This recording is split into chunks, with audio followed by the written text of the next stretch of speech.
સુરતના વરાછા ભગીરથ સોસાયટી પાસેની આ ઘટના છે। સુરતના વરાછા વિસ્તારમાં નાબાલિગ યુવતીને છેડતી કરવામાં આવી હતી। 17 વર્ષીય યુવતી કામ અર્થે જતી હતી તે દરમિયાન ઘટના બની અને 50 વર્ષીય આદળ યુવતીની છેડતી કરી ધમકી આપી હતી।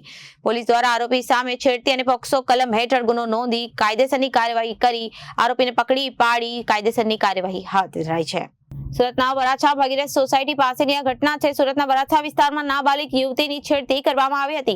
17 વર્ષીય યુવતી કામ અર્થે જતી રહી હતી તે દરમિયાન ઘટના બની હતી। 50 વર્ષીય આધેડ યુવતીની છેડતી કરી ધમકી આપવામાં આવી હતી। આરોપી દ્વારા યુવતીને ચિઠ્ઠી આપી ફોન કરવા જણાવ્યો હતો અને યુવક સાથે સંબંધ હોવાનું કહી પિતાને જણાવી દેવાનું કહી બ્લેકમેલ કરતો હતો અને યુવતીએ સમગ્ર હકીકત પિતાને જણાવી હતી। યુવતીના પિતા દ્વારા વરાછા પોલીસ મથકમાં ફરિયાદ નોંધાવી હતી।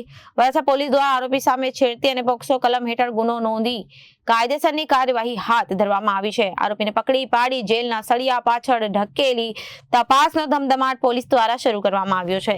वराछा पुलिस स्टेशन के विस्तार में एक नाबालिग युवती के साथ छेड़ती की घटना सामने आई है। इसमें मामला ऐसा है कि एक 50 साल के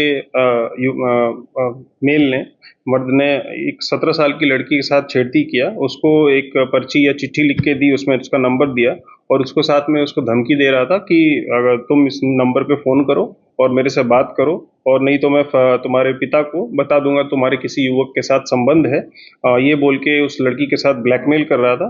युवती ने सही इनिशिएटिव लेके अपने पिता को ये बात बताई और पिता के साथ पुलिस स्टेशन आई फरियाद देने के लिए। इसमें हमने FIR दाखिल की और आरोपी का भी धरपकड़ हमने कर लिया है। ब्यूरो रिपोर्ट जनादेश न्यूज।